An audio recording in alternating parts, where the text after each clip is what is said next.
Welcome to the Head Shepherd podcast. I'm your host, Mark Ferguson, CEO here at NextGen Agri International, where we help livestock managers get the best out of their stock.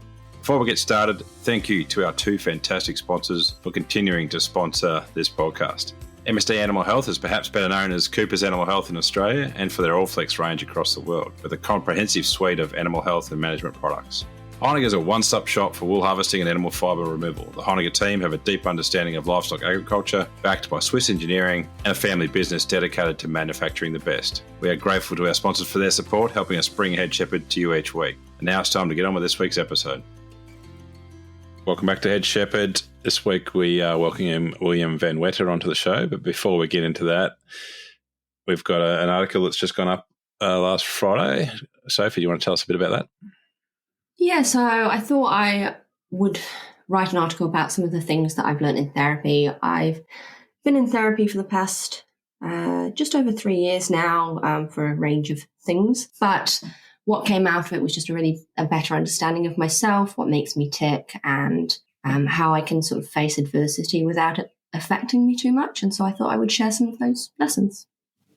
Awesome. And having been a small part of your life over most of that period, it's awesome to see the change that's all achieved. So yeah, it's going to be interesting it's a great article to read. So welcome to people can find that on the hub, and yeah, we'd love people when they get on there, make a comment, provide your thoughts, provide your insights. That's what this is all about. So yeah, thanks very much for writing that. Another great article, Sophie, and on a very personal topic, obviously, which you don't need to share on a work front, but it's awesome that you have, because lots of people out there have various challenges we're going through, and it's great to have someone who's vulnerable to and write that stuff.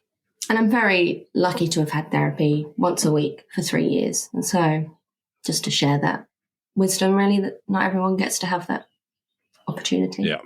Yeah, excellent. So just back from LambX, what a fantastic event that was.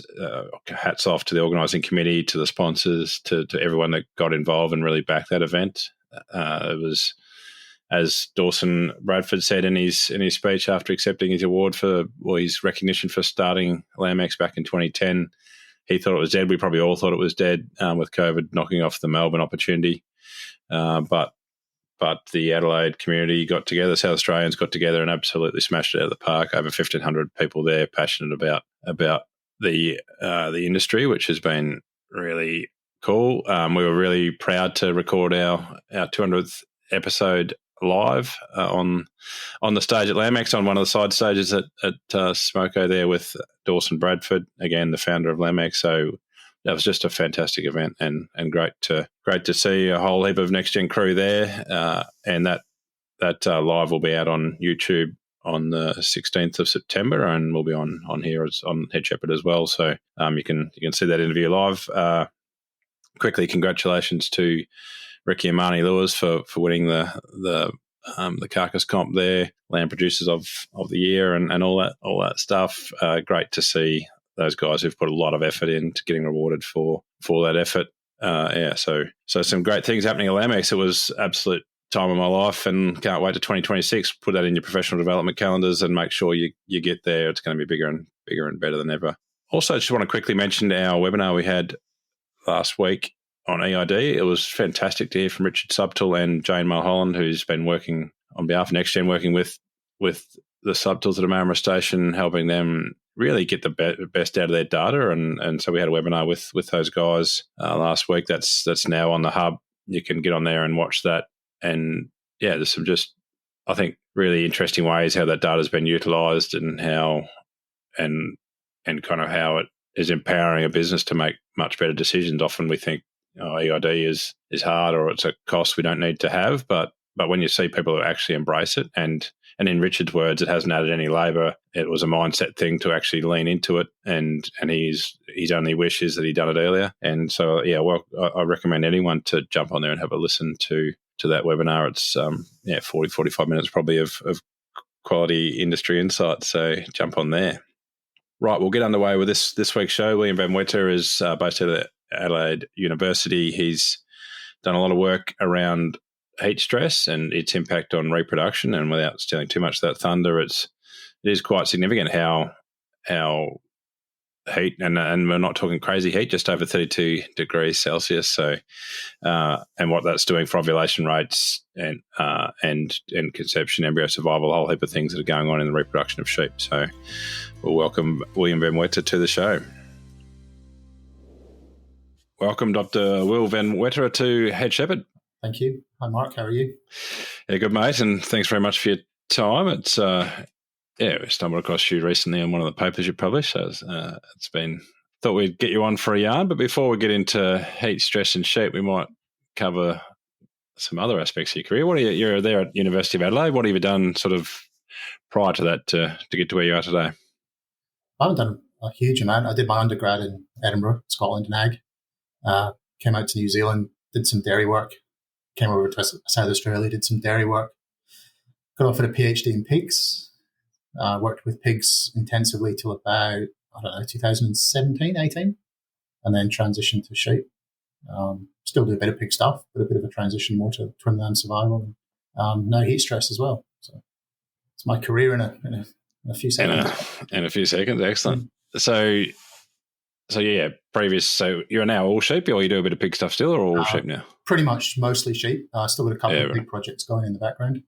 Yeah, right. Similar areas, not heat stress so much, but more piglet survival is probably the more recent stuff. They did a fair bit of work around trying to make sure piglets, basically sows have more piglets, and making sure the piglets they have a better quality and have increased capacity to cope, because just like sheep, there's a proportion that are born a bit less viable, less vital. So we try and reduce that. So very similar.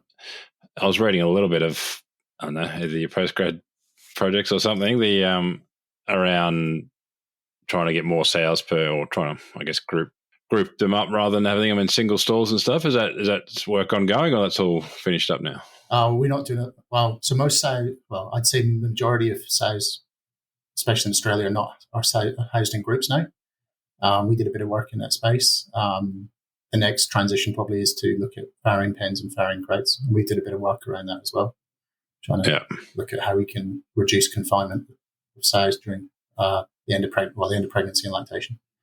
Yeah, right. We'll swing to sheep. How did you end up interested in heat stress? It's obviously fairly topical, but where did you get into that? Well, to be honest, I'm Scottish, so I struggle as soon as it gets 20 degrees. So I guess I had a bit of an interest in the fact that it's just hot, and I figured that all production animals are starting to struggle. I think initially it was around pigs, because there's some really good work in pigs now, especially out of the States, that shows that there's an intergenerational impact of heat stress during gestation. So pigs are exposed to heat. Pig fetuses are exposed to heat, likely have long-term effects on them as adults. I transitioned into sheep based on the work I was doing in piglet survival to look at twin lamb survival. And then obviously the heat impacts on fetal growth sparked my interest. And then that basically moved me into heat stress and started thinking about ways to alleviate or at least understand the problem. Because I figured it is an issue. It's a significant issue for everyone. I mean, you just look in the paddocks, looking at sheep, wandering around. They're obviously struggling a bit at times, and it's hot. So, yeah. Yeah, for sure. And I always find it a little bit interesting that when people worry about heat stress in New Zealand compared to some of the conditions that I grew up with at home, but obviously we'll get into the detail, I guess, but is it kind of what they're used to as well? Like if you're used to, do they adapt to it? I think potentially. I mean, I'm assuming that they must do to an extent. I think we passively are probably selecting to an extent as well with animals that do breed and do well. So I think they do get used to it. Animals that probably are born and live in hotter parts of the country probably cope with it better than those that have to be moved there. So I think so. Yeah, fair enough. So we'll start off with a clear definition of what heat stress is, because as you said, for you it's over 20, and for me it's under 20. But the as in, if it's that colder than that, I'll get cranky. But which is most of my life at the moment. But I guess I was a little bit surprised at how low the sort of cutoff is. I think 32 degrees is sort of the number that is used. Or but you can correct me on that. But no, I think that's fair. I mean, I think if we think about traditionally the critical temperatures for sheep, the lowest ones are around 12, and things start to become a problem.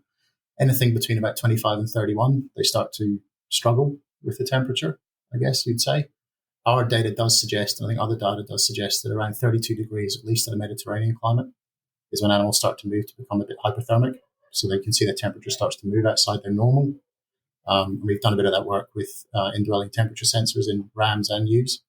You can see the temperatures are rising outside what's normal. So I'd stick with the 32. It's probably fairly good. That's under Mediterranean climate. Under a more tropical environment, I guess you've got to start taking humidity into account as well. And then it becomes more complex because you have the whole temperature humidity index thresholds, which, I mean, I think we probably accept around 75 for severe heat stress and around maybe 79 for extreme. But this is done. Sorry, I'm not giving a very definitive answer, but it's complicated by the fact that everyone's different. Yeah. Right? Like you're different to me.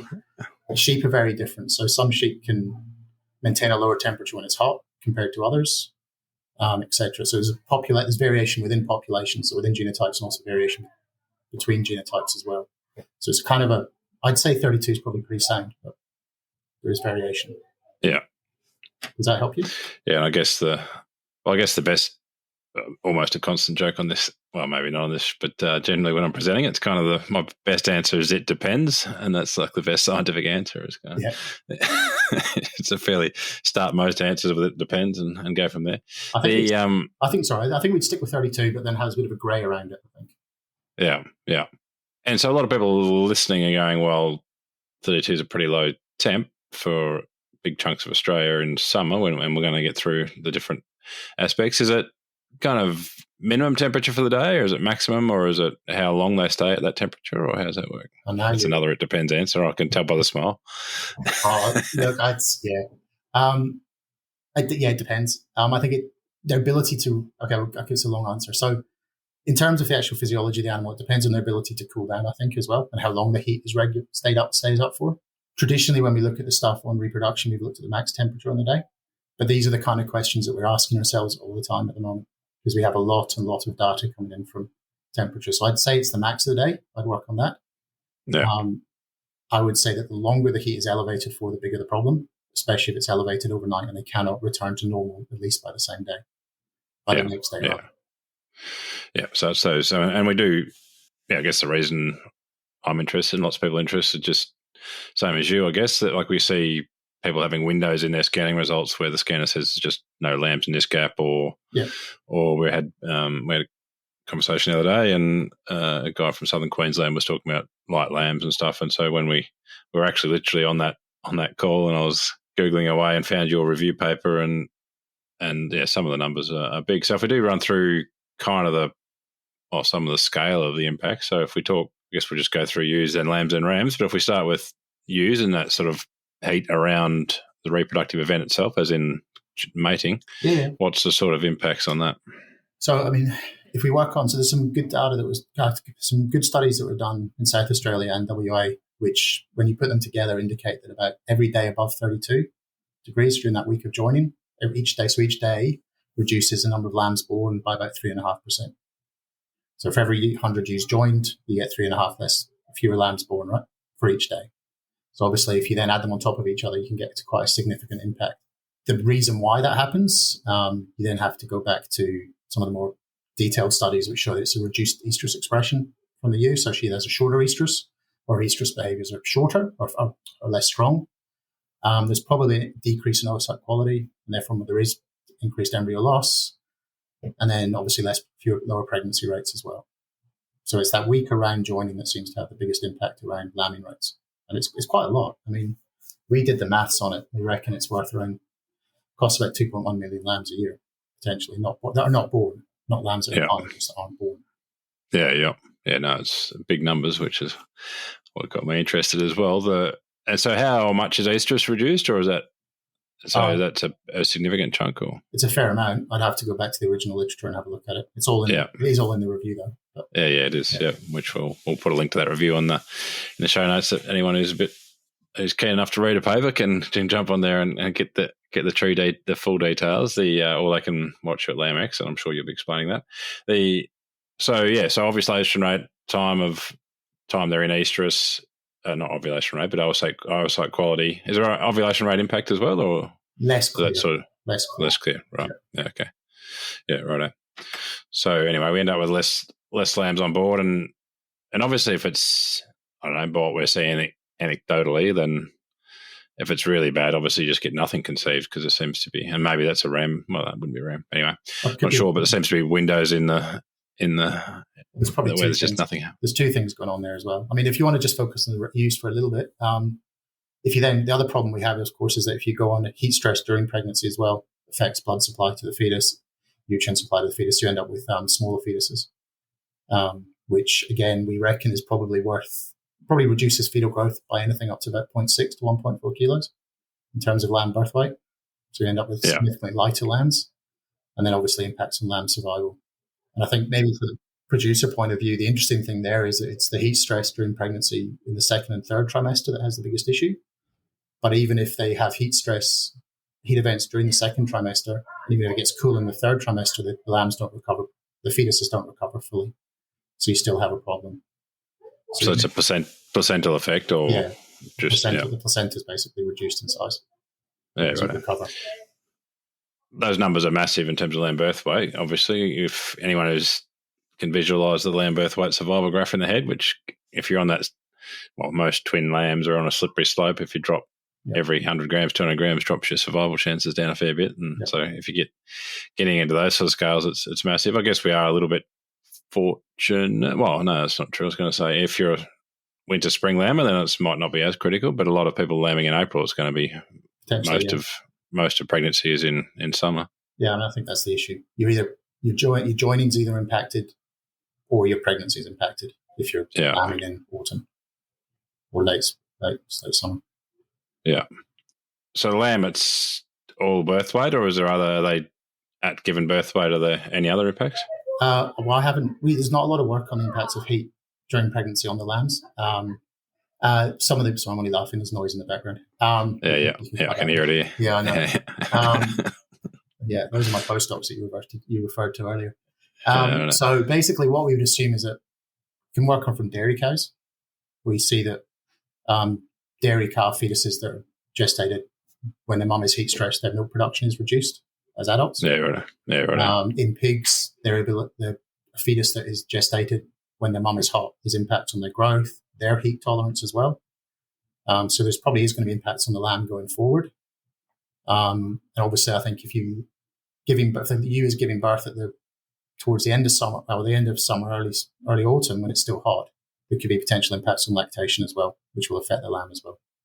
Yeah, right. So if we swing to rams, and most of us have heard the yarn that whatever it is, 56 days or whatever the number is from start of cell differentiation through to viable sperm, and obviously any interruption during that process is going to not be good for if a ram can't thermoregulate the testes, and there's going to be trouble. What's the sort of scale of that impact? Well, we haven't quantified that as much, but what we can basically see is that the first thing to think about is variation in rams, again, the ability to cope. So the variation can be so much that the sperm is completely knocked out, or it can be reduced by 30%, roughly, right? And there's variation on that scale.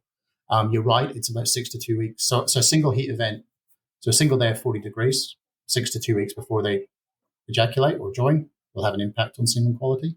However, there's likely to be an impact of heat events on the day of join as well, at least on the epididymal sperm as well, potentially, which probably hasn't been looked at quite as much, but is also worth thinking about as well. There could be a direct impact on the ram at the ram joining period as well. Fair enough. And what we typically see, though, is decreased fertility, lower sperm numbers, and then if they're joined, lower pregnancy rates. Yeah. As we're talking, I can't help but think about my PhD project my last most important experiment where I had them all synchronized in middle of March in WA. Yeah. And we managed to get 3 days above 45 degrees in a row for the exact same period where my ewes were synchronized. But amazingly, they pulled it off. There was a lot of shade in that paddock and stuff, and it did cool down a bit at night. You get the easterly coming through at night, but it was panic stations for sure for me, wondering what the hell was going to be, whether I have any pregnant ewes to work on for the rest of the year. But I guess the question in most people's heads, and you'll be no doubt investigating this, is sort of what do we do about it? We know that it's hot. We know it gets hot. Do we, if you have a heat wave, do you then leave the rams in for a couple of extra weeks, or what are the ways that we're thinking about negating these impacts? I mean, these are the good questions, aren't they? I mean, you touched on one, which I think is logical, although, I mean, I don't think the benefits is the shade. I mean, the benefits haven't been quantified necessarily, but I think the shade is there. Some people talk about extending the joining length, so joining period. I guess other things you can maybe look at if there is I'm just putting things forward, right? And a lot of this hasn't been tested. Yeah. You can increase your RAM ratio as well, potentially, to make up for that variation. Yeah. A lot of the times we see, if you're putting out a RAM team, maybe if we assume that maybe 30% are really affected by the heat, maybe you need to put more out in case to compensate for that potentially. Shade, diet probably has an impact too. The bigger issue we see is conflictory, is the fact that high fiber diets increase metabolic heat, which further decrease the ability of the ewe and the ram to maintain body temperature. But during summer, they're mostly fed a high forage diet, so that probably I would look at potentially making a more concentrate diet potentially. Looking at that as an option. Again, it's just a suggestion. Other things you can do is really simple things like maybe don't make the sheep walk as far to get to resources, so they can settle down for the day. They don't have to walk around looking for their feed. If that's possible, again, limitations. I mean, there's other stuff there's some work that we're doing at the moment, which I think probably does stand up. You can look at things that actually traditionally increase fertility. So I'm hoping that they'll work during summer anyway. There's some benefits, I think, around melatonin seems to be working reasonably well for ewes and rams. And if you come to Jason says I would plug it. If you come to my Lamex talk, you can hear more about that. But I think more research now is needed around variation in individuals. So I think probably shade, look at your diet, reduce the roughage content of your diet potentially, change your RAM ratios possibly, and maybe vary your joining length as well if necessary. So it's fair to say we're probably at the start of a research journey really in terms of working out things that definitely work. I think for things that definitely work, yes. Yeah.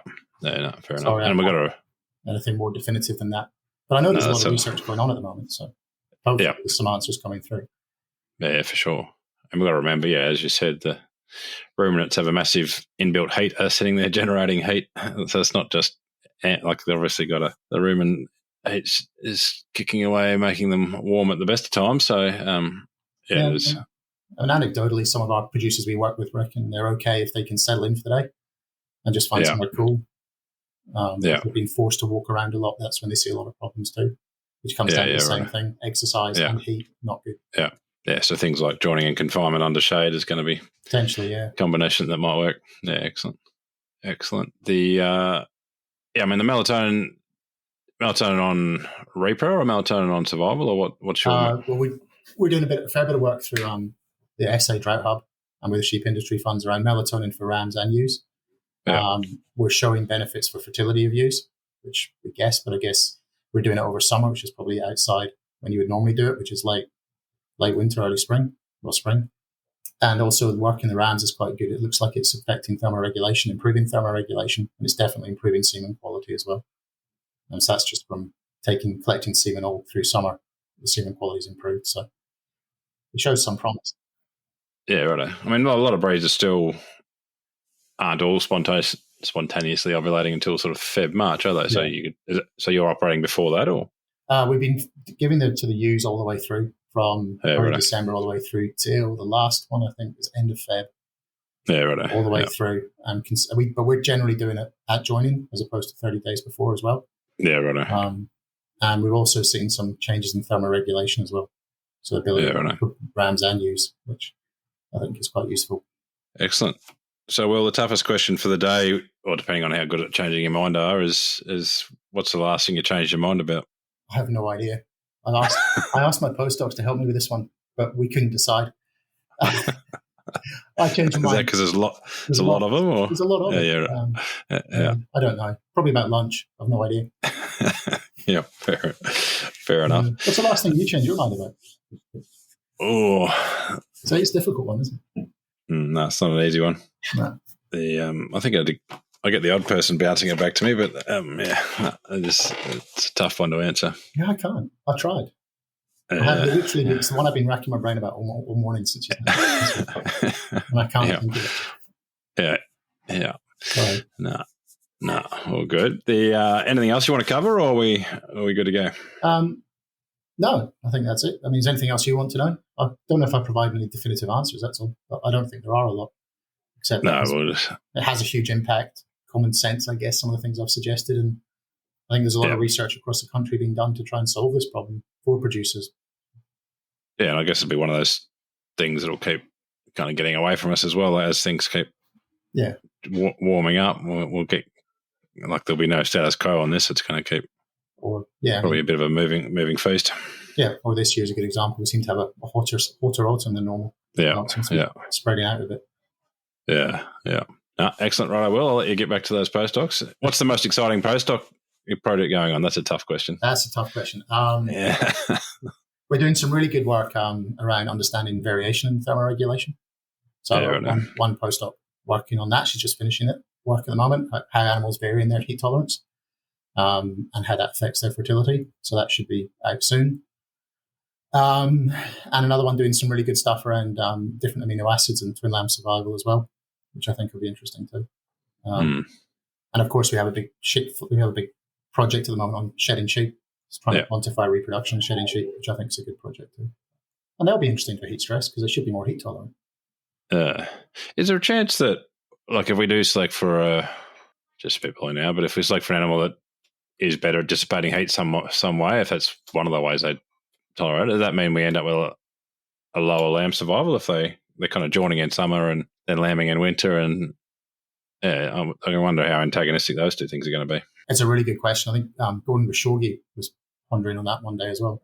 Basically, you're right. We're selecting animals. When we make them during summer, and we select them to be more fertile during summer, we're also selecting for animals that are preparing their progeny for a hot environment too. So they are antagonistic, I think. I read somewhere that you can't select for heat tolerance and cold tolerance at the same time. Right. So potentially the answer is it's a problem. Leave the Mediterranean. Okay. Half of Southern Australia has just been wiped off the map. But, basically. All sheep can move to the tropics. Yeah. Excellent. Right, we'll leave you to it and look forward to catching up in Adelaide. Yeah, excellent. Thank you. Thanks, mate. Cheers. Bye. Thanks again to Heinegger, who are proud world leaders in the manufacturing and supply of professional sheep shearing and clipping equipment. Thank you to MNSD Animal Health and Norflex Livestock Intelligence. They offer an extensive livestock product portfolio focused on animal health management, all backed up by exceptional service. We thank both of these companies for their ongoing support of the Head Shepherd podcast.